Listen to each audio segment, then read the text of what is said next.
Hello, Pernilla. I would like you help me to unpack soul childhood traumas coming up recently, quite intensely. So like situations are not really related to what is coming up. It's just something happens externally, what activates what is, deeply stored in the body. And so there was a situation with my child school attendancy, and that triggered something, like from my own childhood and authorities and teachers. And like there was like a lot of tension in the body and fears coming up. And so one evening I was lying in bed, just resting, and I could feel, like tension in the chest. And next thing in mind, just like, oh, sadness. and, and it went like, really could see, like this is happening. It's just like, call someone, make yourself feel better. And I just like, okay. And then next thing, like, because there is no apparent reason to feel sad. So mine just like, I was like trying to touch what reasoning, trying to find reason why that sadness is there. But anyway, I just, like put mine aside and just sitting in sensations. And so, like I could feel it's moving and doing and everything is happening there in the chest. So what I've done, I sat Anna on my lap, like a wee kid. And I just start to rub her chest, like and soothing her, yeah, and telling her very nice, like soothing, like kid, like how loved she is and all this, like, and I just like, is it sore here, my dear? Like, give it to me, like I'll help you and things like this. So basically what I was doing, like, so she gives it to me so I can process that through my adult body. Yes. And like, and that started just, like more nicely I was talking to her. I brought up something. I don't it's hard even to call crying because it was more like crying out loud. Mm. Like I really tried to keep my mouth because my child is in the house and I thought like I might scared him. Because nothing really is happening, like for me to cry like this. But so it was like more like grievance and sadness Yes, actually. yes, yes, And it was just like coming like down from guts up. yes. And I was sitting there, like, and I just like, head goes like this, just like, no, no, no, no, and arms just going down like this, like, and I was just like, it comes out, settles down again. I'm breathing, breathing, breathing, and like next wave comes out again. It was like 4 or 5 times like this. So it's all settled, and that's it. Just like for next couple days, like mind is very quiet, body is very calm, and you just rest and it just pure Yes. rest. And it's just like you could say blissful, but that's just overrated. So, like I'm just resting in that calm body, just enjoying the presence. I can't say tendinitis, but there's like a humming sound in the head. And because it's everything so quiet, you just really enjoying that sound and everything. But okay, 2 days later, there is a work-related situation. I was working from home and my laptop broke down, so I couldn't finish work and I couldn't send emails. I couldn't report my manager why I'm not working, and I can see all this. That's what I'm saying. The situations are not related to what is happening inside. It's just something. And so I was sitting last night and I can feel tension in the body increasing. So I saw it and I said, like was sitting there and like letting mine to tell a story what is happening. And that brings me down. So it shows the pictures, like this. Normally when I go into subconscious and ask a question, it comes up like through emotions and Yeah, pictures. It's not blah yeah. blah blah. And then I need to translate that into words. So what came up, it was, like on a kid sitting down on the floor, covering head like this. And them growing ups, and they're huge, they're massive there, and they're screaming, shouting, Mm. and like that fear. And every time they shout, it feels like a knife inside your throat, and it's just been stabbed in the throat in the windpipe. That Yeah. sharp, like slicing. And, like it feels like you are trapped and you are so helpless. Yeah. Okay, this all came up, like I put that story and aside and just sitting with sensations. So I went to bed and I'm waking up this morning and like that situation with the computer system has to be sorted this morning. And getting ready my child for school, and I just can see all this is happening. Like my normal when I'm getting distressed, start cleaning, doing something. So I Yeah. can Yeah. see, Yeah. Yeah. like mine just goes like this, that. So I notice this pattern just makes me funny. But I could say, like mine just goes anything, like hide, run, disappear. I don't want it to leave anymore. Then I could see like my leg goes limp, like muscles getting, Yeah. like arms just getting big, like animals they do play Yeah. dead. Yeah. Yeah, this was it was just like do anything, just not to face that situation, what is coming up. And I knew that situation, like there is nothing big, but what mind is making up, like just no way, just not there, not there. But anyways, like like it took them 2 hours to fix computer, and I just was sitting with this, all this coming up, and like all this. So anyway, computer was fixed. I can see the fears, they kind of settling down, and what start to come up, self-hater. And like there was just like this like strong urge to harm, physically harm body, like to scratch myself or do something like this. Yeah. Then To feel. this got released. Then was a cry like with despair, Yeah. and I was just like, I can't do it anymore. I can't do it anymore. I just can't do it anymore. That was gone.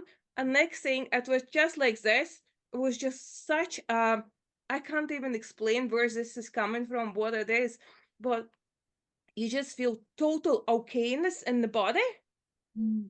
It's a peace and okayness. And next thing thought comes up. It's just a part of the process. You're okay. You're Yeah. perfectly okay. Wonderful. Everything is Wonderful. okay. And that's it. And that's just calm. And Yes. since that, it's done. It's Yeah. done. Yes.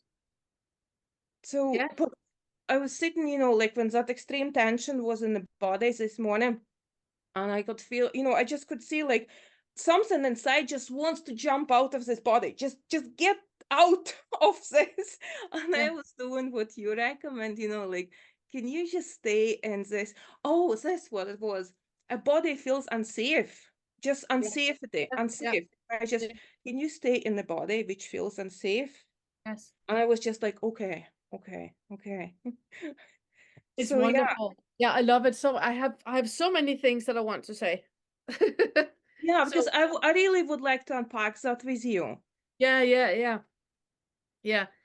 I have so many things to say. I love how you just stay with the body. I love that you are completely aware that one thing is memories that are giving you pictures of a childhood where you're sitting, as a child, and the adults, they're huge and it feels like stabbing, and you are 100% aware that is a memory, and this memory is a label. It's reminding me of something that's relevant now. It's not about that.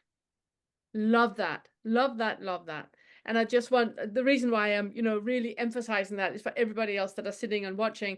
Just remember, whenever a memory comes up, it's not the memory that's relevant. It's not the story that is relevant. It's what that feels like in the body. That is the relevant part. That is the part that needs, expansion and love and compassion and understanding and appreciation and all of that. So I love that. The first thing I want to point on is that diverting that we have, that you feel that something is starting to happen and immediately your body want to get up and do something, diverting, take the phone, zap the TV, do something, diverting. And that gives us, a feeling and a fear about this must be massive. This must be huge. If I need to divert this much, it must be horrendous. We're talking like earth-shattering, rubber cell, horrendous. Mm-hmm. Otherwise, why else would I divert this much? But the thing we forget is that when it happened, we saw the world from less than a meter high. You know, we were like 3 feet. May I We say were 3 something? feet. Exactly. We were 3 feet. Our brain was not developed. Our psychology was not developed. Our emotional understanding was not developed. We did not understand what it meant when mom and dad was arguing. We just understood this is danger. This Mm-hmm. is danger. And that sensation of danger got locked in the body. So whenever we hear people shout or yell, immediately we stop breathing and we feel a contraction in the body, and we do everything we can for people to get along, to get along, to get along, to get along. Because the body feels like this is unsafe. And we cannot, it doesn't make any sense. It's the neighbors arguing about snow shoveling. Why do I feel unsafe? Why do I want to mingle in and make them be friends? Why do I? But it's because we're 3 feet tall. We're less than a meter tall. You know, we're 4 years old, and we think that our life is about to end. That's the fear, that's the label. And that is why we divert as much as we do. It's because it's not about now. It's about a feeling that we had no space for when we were 3 feet high. We had no space in our life to really comfort ourselves and say, it's okay. It's mom and dad. They're adults and they're communicating very, very loud. I know you feel unsafe. Everything is fine. You're going to be fine. You know? And that is why it's coming up now for us to heal now. Did you want to say something about that before I Yes, conclude? like when you said about you being so small, I remember when I was walking with my Labrador and she's so jumping, like she's friends with everyone. And there's a like wee kid is walking like a year and a half or two, and the dog jumps to that child. And I thought myself, okay, from my perspective, it's nothing. But from child's perspective, it's like horses jumping on me and wants to play. Yeah. If you put them Yeah. Exactly. still on scale, Yeah. but Yeah. And it's then, exactly as you say, like I could see like mine is just like something so horrible is going to happen, something so horrible is going to happen, like you will not be able to manage it, you will not be able to manage that. and it's why it's so important not to put emphasis on the story. Because when we put emphasis on the story, we see, but that was just mom and dad arguing. That was nothing. They never divorced. I was fine. So we are minimizing the experience because we put emphasis on the story. That's why we need to detach the story and stay with the sensory experience. Because there is an Anna in there that is scared shitless. Mhm. That Anna is what that physical manifestation is happening. And that needs compassion and love and understanding and appreciation. And that's what we're doing in the seventh feather. In the seventh feather, when experiences like that come up, so next time when it come up, see if you can do a seventh feather exercise with it. And in the seventh feather, when you are in the meat suit, you have like a very horizontal way of living. You have a birth, you have a now, it's where we're now, and then we have the end where you die.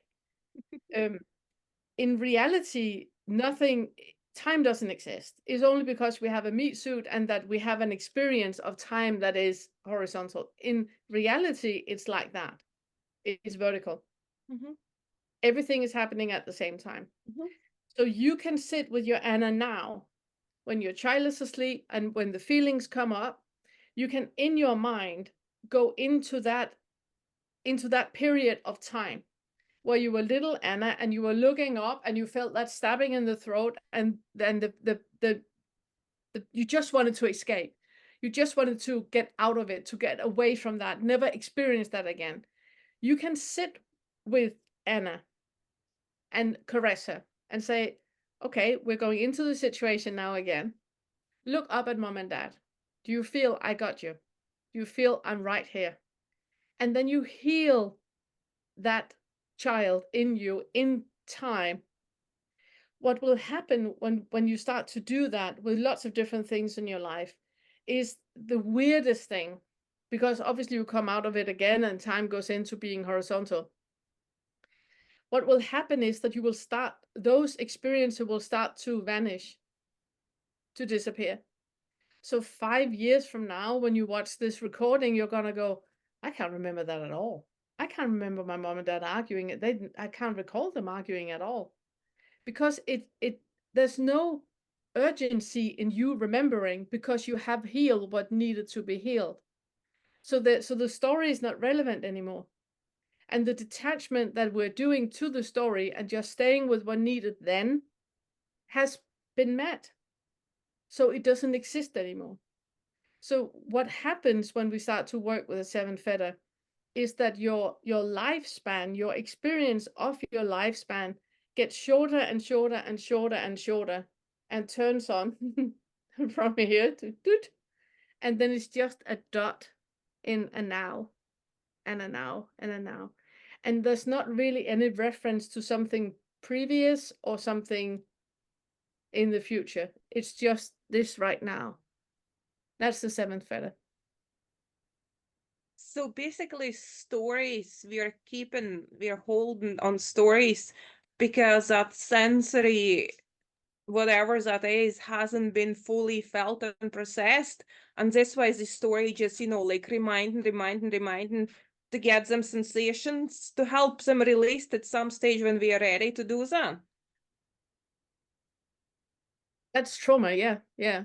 But it's Yeah. also, if you look back to, if you have a happy memory from your childhood, it's the same thing. If you think of a happy memory, immediately you feel it in your body. Oh, I remember first day of school. I was so excited, and you feel butterflies, and you feel yourself in your new dress, and you feel yourself, in all that. It's because it's locked in the body. It's locked in the body. The mind is just the overlay. It's just the story. It's a sensory experience in the body. That is like what we pull from when we talk about memories. And the traumas dissolve when they don't have any meat on them anymore because you have created space for them. Also, I think that is something that's only came up in the head today as well. I think like, more present you become, more you feel all this what we call negative side, all that negativity, what, like when we are fully in allowing to come up, also your like other side, all positivity increases. Yes, another day I was in the car and they put in the car the song what I don't really enjoy. Normally I would like resist, like they it's like in the head, I don't like it and this blah blah blah blah blah blah, and you can really feel that push away in the body.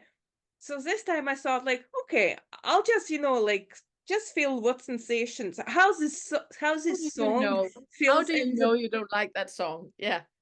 and I just close my eyes and I just start to feel vibrations what comes from a sound.